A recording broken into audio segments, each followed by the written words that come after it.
Bienvenidos. En esta clase vamos a abordar la resolución de problemas de equilibrio líquido-vapor cuando las fases se comportan como soluciones no ideales.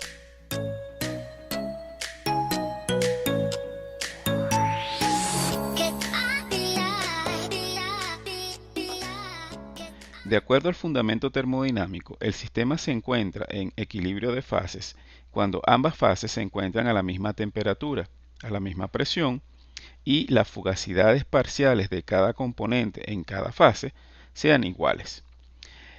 Si damos por hecho que conocemos la temperatura y la presión del sistema, entonces lo que tenemos que asegurar es que las presiones parciales de los componentes se encuentren iguales en ambas fases.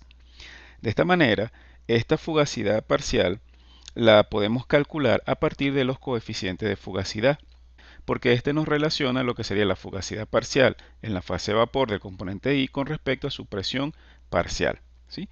Entonces, la fugacidad parcial entonces sería igual a la fracción molar del componente I en la fase de vapor por el coeficiente de fugacidad parcial y la presión total del sistema. De la misma manera, entonces en la fase líquida podemos calcular la fugacidad parcial del componente. Si conocemos la fracción molar del componente en esa fase, el coeficiente de fugacidad parcial evaluado a la temperatura y la presión de saturación, la presión de saturación del componente evaluada a la temperatura del sistema y podríamos colocar o considerar lo que sería la exponencial de Poynting, que nos mide la diferencia entre la presión total del sistema y la presión de saturación de cada componente relacionado con el volumen del componente puro, el volumen molar, dividido entre RT. ¿Sí? Entonces, en los problemas de equilibrio líquido-vapor, lo que tenemos que asegurar es que la fugacidad del componente en la fase vapor y en la fase líquida sean iguales. Claro, esta relación se puede simplificar, por ejemplo, cuando estamos hablando de soluciones que se comportan de forma ideal, porque el coeficiente de fugacidad parcial tiende a ser igual al coeficiente de fugacidad del componente puro, lo cual simplifica muchísimo los cambios. En este caso, si fuese soluciones ideales, entonces nos quedaría que la fugacidad parcial del componente en la fase vapor sería Y por el coeficiente de fugacidad del componente I por la presión igual a la fracción molar en la fase líquida por el coeficiente de saturación, la presión de saturación y la exponencial de Poynting. ¿Sí?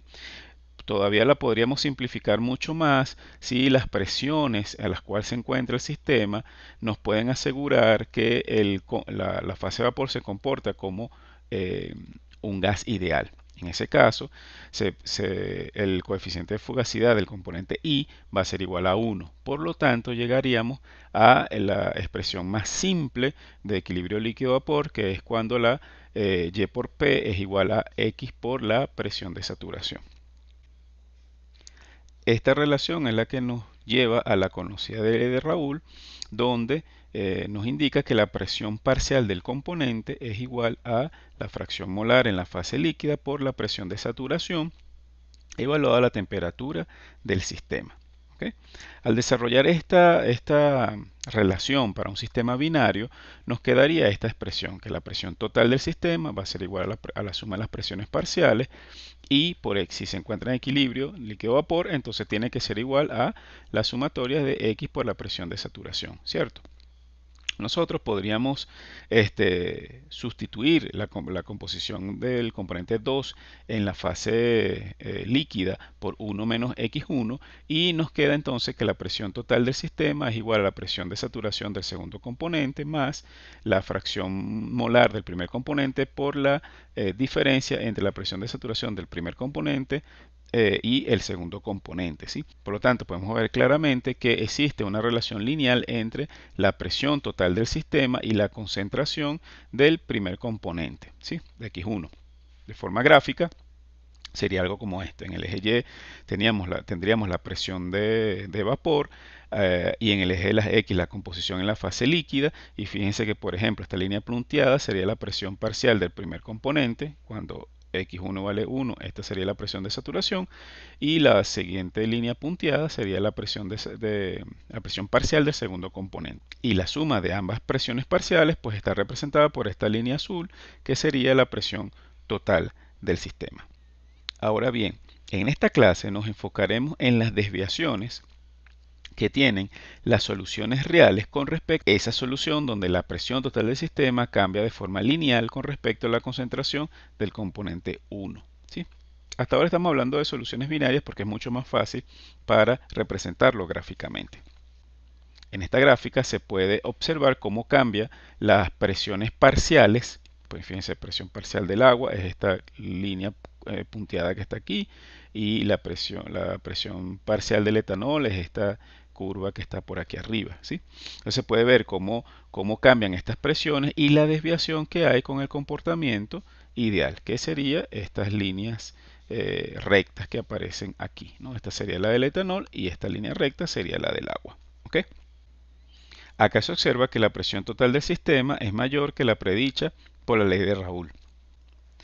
Esto ocurre cuando las fuerzas de atracción de las moléculas son más débiles cuando se encuentran en una solución que cuando se encuentra como componentes puros, con lo que conlleva a que la presión de saturación de la mezcla sea mayor que la presión de saturación del componente más volátil. ¿Sí?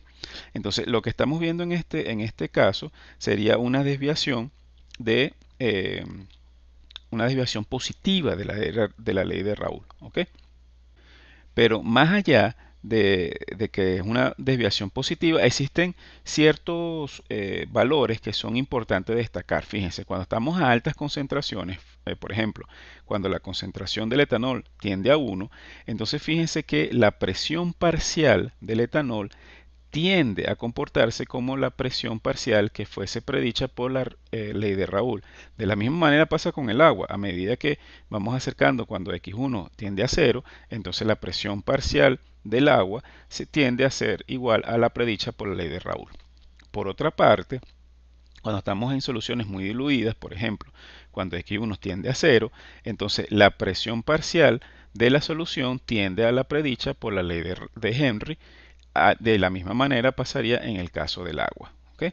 Entonces, más allá de cómo sean las desviaciones, que en este caso es una desviación positiva, pero también podría ser negativa, se sigue manteniendo que en los extremos de las soluciones, tanto la ley de Raoul o la ley de Henry, bueno, aquí en esta gráfica se ejemplifica como ley de Raoul, pero estamos hablando de la ley de Lewis y Randall, entonces pueden ser de mucha utilidad para predecir cuál sería el comportamiento de la solución. O sea, en las composiciones que están intermedias a estos casos extremos, entonces una manera de poder cuantificar la desviación es tomando en cuenta el coeficiente de actividad. ¿Sí?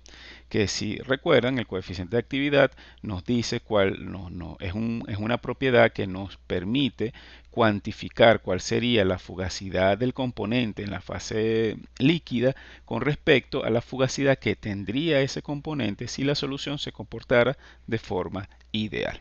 ¿Okay? Existen diferentes modelos para predecir ese coeficiente de actividad.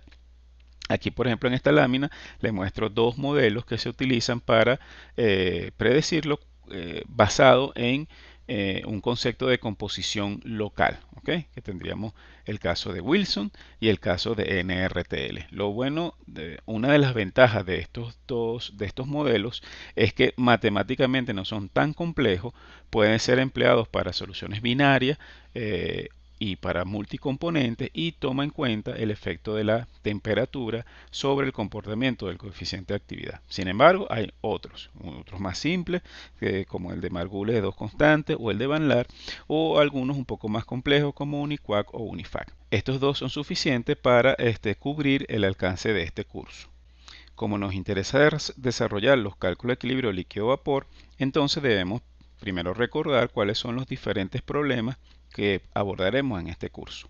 Entonces, en el caso que fuese n componentes, pues bueno, sería que en vez de c sería n componentes, y en esta tabla estaría el resumen de dos problemas típicos de equilibrio líquido-vapor, que sería cálculo en el punto de burbuja y cálculo en el punto de rocío. Fíjense, aquí lo que llamamos tipo sería PB, presión de burbuja, presión de rocío, temperatura de burbuja y temperatura de rocío.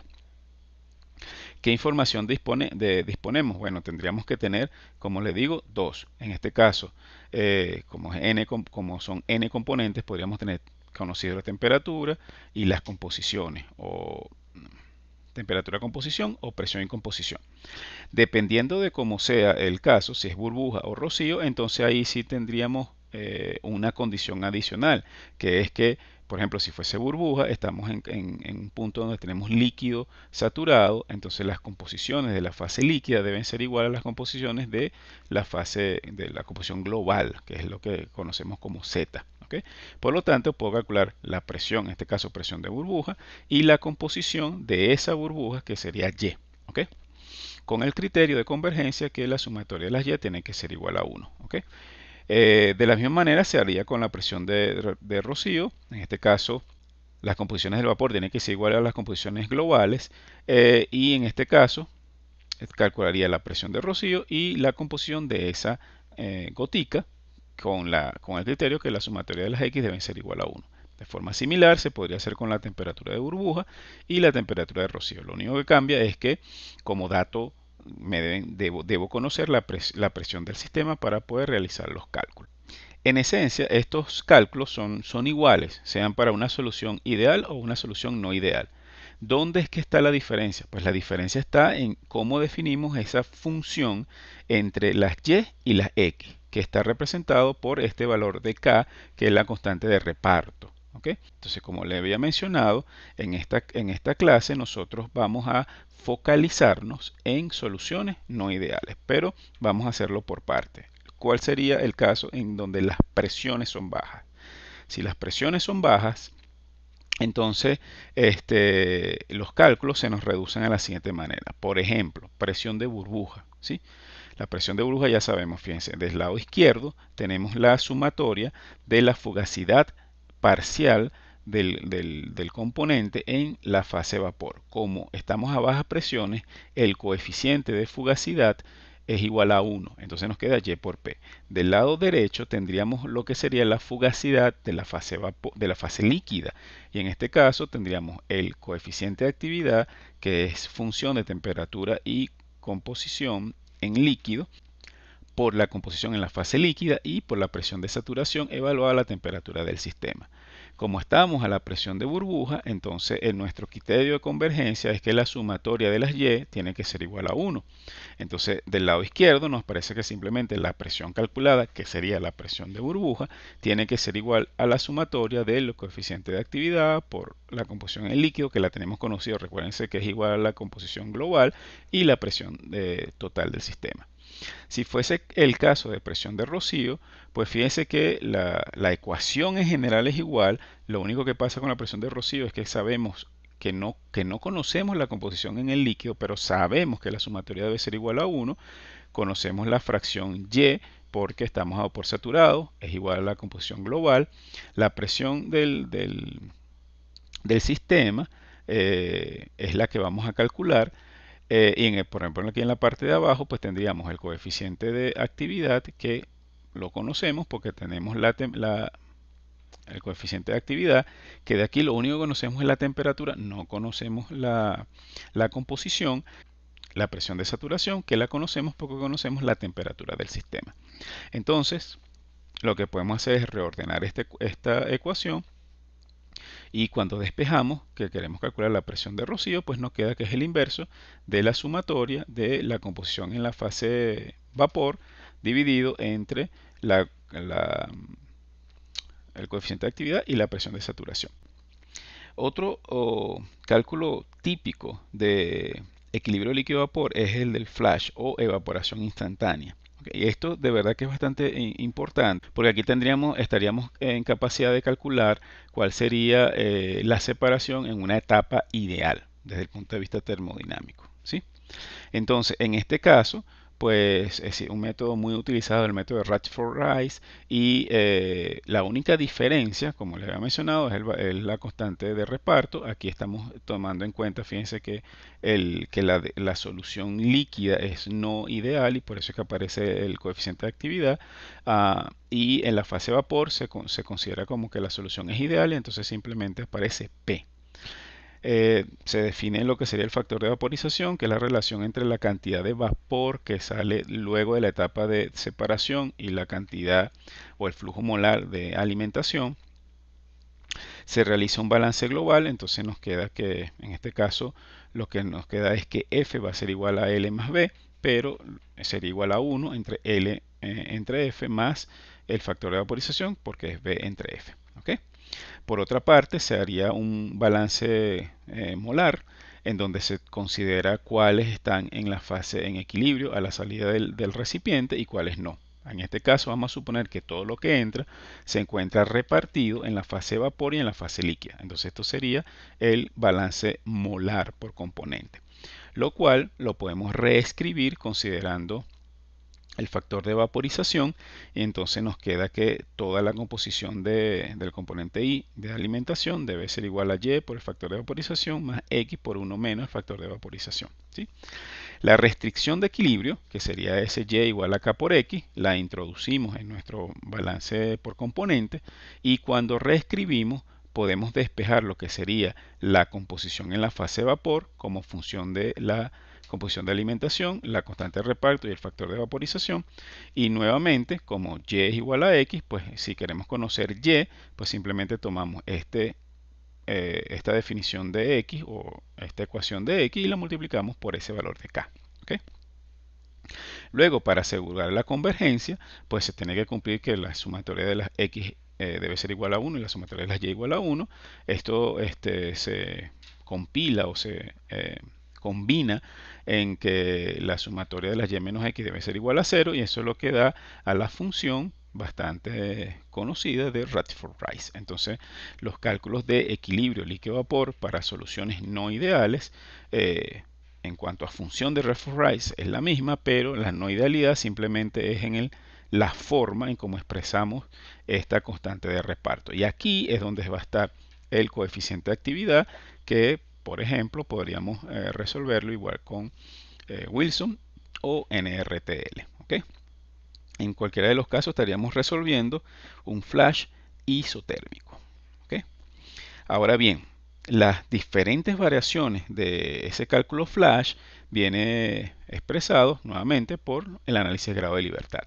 En este caso, el grado de libertad nos dice que tenemos C, serían C más 4, o sea, la cantidad de componentes más 4 variables. ¿Okay? Como típicamente se conoce la temperatura de alimentación y la presión de alimentación y la composición de alimentación, pues entonces nosotros podríamos resolver 6 casos de flash, en donde tendríamos disponible presión y calor, temperatura y calor, o cualquiera de estas composiciones. El caso más simple sería que conozcamos la temperatura y la presión de operación del flash, y entonces en ese caso podríamos calcular al menos factor de vaporización y las composiciones en ambas fases. De forma adicional, podríamos hacer un balance de energía y calcular cuál sería la tasa de calor que está involucrado en esa separación. ¿Okay? Ahora vamos a ver qué pasaría o qué habría que tener en cuenta en caso de que el sistema se encuentra a una presión donde no se puede asegurar que la fase vapor se comporta como gas ideal. Eso lo vamos a hacer con lo que llamamos presiones moderadas. ¿Okay? En este caso, esencialmente o fundamentalmente, las ecuaciones son las mismas. Lo único que tendríamos que corregir es el efecto de ese cambio de presión sobre la fugacidad en la fase vapor, ¿okay? Que es la que estaría en este caso siendo modificada. Para hacer eso tenemos dos enfoques, ¿okay?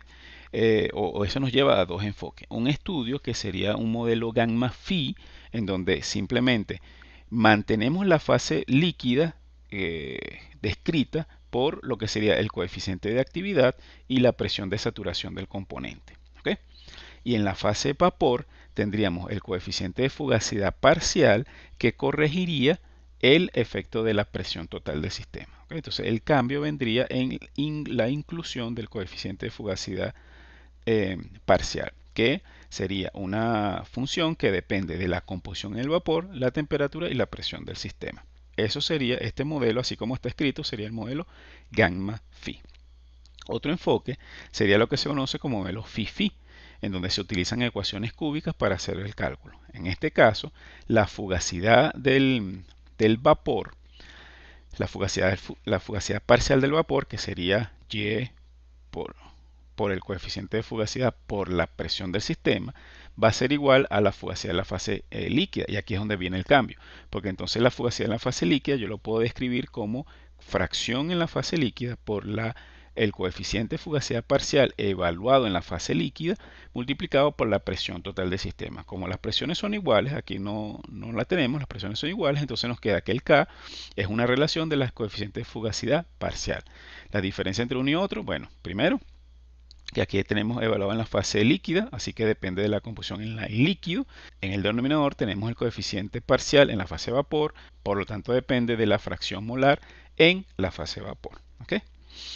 En ambos casos, como necesitamos calcular el coeficiente de fugacidad parcial, entonces tendríamos que aplicar regla de mezclado para las ecuaciones cúbicas.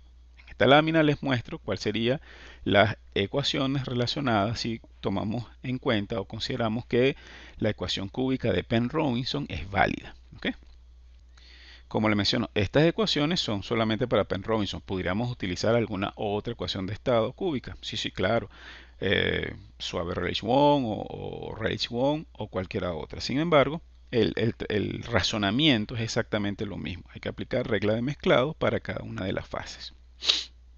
Ahora bien, es factible que uno pueda conseguir sistemas donde la desviación con respecto al comportamiento de solución ideal o la ley de Raoult sea bastante marcado.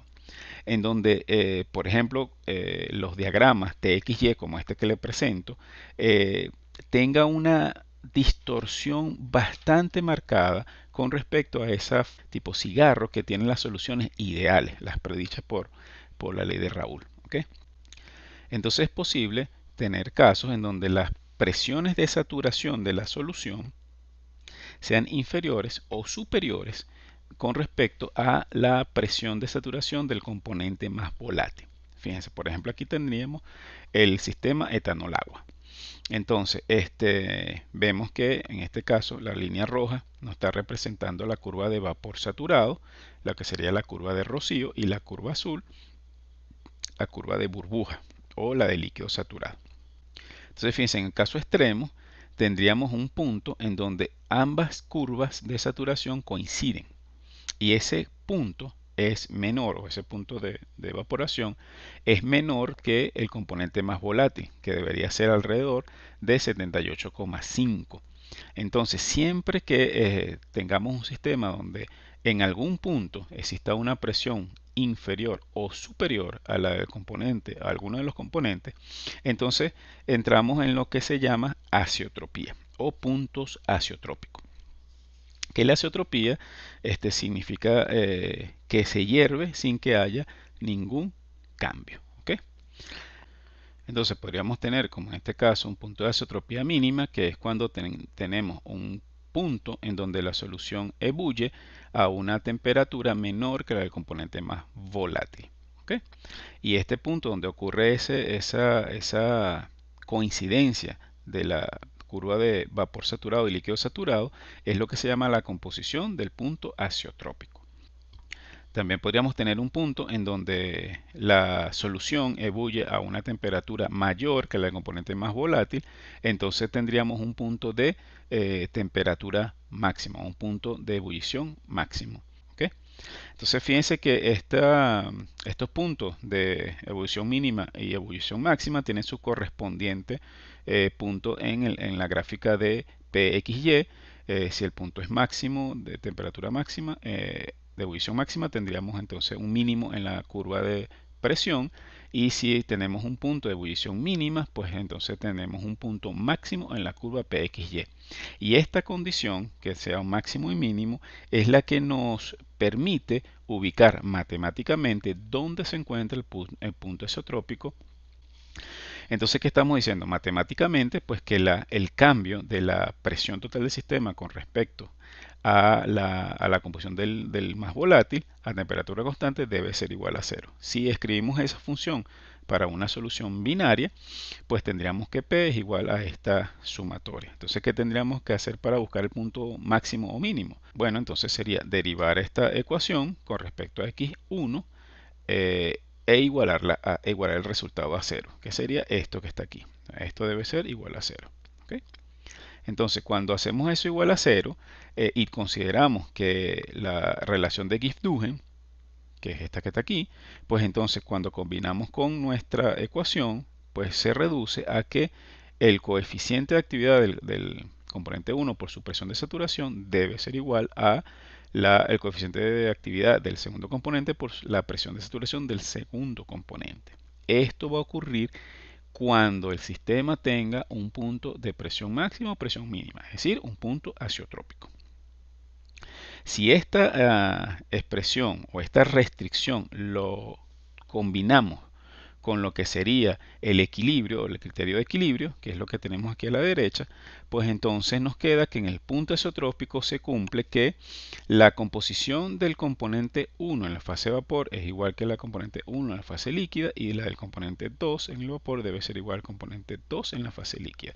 Cuando eso ocurre, entonces estamos en el punto azeotrópico y al llegar a ese punto no es posible separar los componentes de sus fases. ¿Okay? También podría ser que en vez de ubicar exactamente dónde está el azeotropo, quisiéramos determinar si el sistema presenta un punto azeotrópico. Y una manera de poder ubicar o decir si existe un punto azeotrópico en el sistema es utilizando el concepto de volatilidad relativa. El concepto de volatilidad relativa sería la relación que hay entre la constante de reparto del componente de interés entre la constante de reparto de un componente de referencia. Entonces, por ejemplo, volatilidad relativa que se describe con esta letra alfa sería la volatilidad relativa del componente 1 con respecto al componente 2. ¿Ok? Como una función continua, entonces ¿qué pasaría? Si estamos en un punto, en una solución donde no hay azeótropo y estamos interesados en separar el componente 1 con 2, nosotros lo que queremos es que este término sea lo más grande posible, porque así sería mucho más fácil separar el componente 1 del componente 2. Entonces, nosotros vamos a diseñar una etapa de separación donde efectivamente separemos 1 de 2. La volatilidad debería ser mayor que 1. Puede ser que sería menor que 1. En ese caso, simplemente estaríamos invirtiendo el comportamiento. Pero por lo general queremos que la volatilidad sea mayor que 1. Ahora, ¿qué sucede? Como es una función continua, en el punto azeotrópico, ¿qué va a suceder? Que ya sabemos que las composiciones son iguales. Cuando las composiciones son iguales, entonces nos quedaría que la volatilidad relativa pasa por 1. Pero como es continuo, entonces ¿qué va a pasar? En alguno de los extremos puede ser que la volatilidad relativa sea mayor que 1, va decreciendo hasta que sea igual a 1 y luego de ahí en adelante sea menor que 1. Si esto sucede, entonces hay un azeótropo en el sistema. Entonces, ¿qué hacemos con la volatilidad relativa? La evaluamos en los extremos, es decir, cuando x1 vale 0, cuando x1 vale 0 estamos muy diluidos en el componente 1, por lo tanto, en la fase líquida tendríamos que el coeficiente de actividad a dilución infinita por la presión de saturación y en el segundo componente estamos muy concentrados, así que sería el coeficiente de actividad de 2 vale 1 por la presión de saturación. Si hacemos la misma evaluación, pero cuando x1 vale 1, entonces la única diferencia va a ser que el coeficiente de actividad de 1 vale 1 y el coeficiente de actividad de 2 vale a dilución infinita. Si esto cambia, o sea, en algún caso nos da mayor que 1 y en el otro caso nos da menor que 1, entonces podríamos concluir que en el sistema hubo un azeótropo. ¿Okay?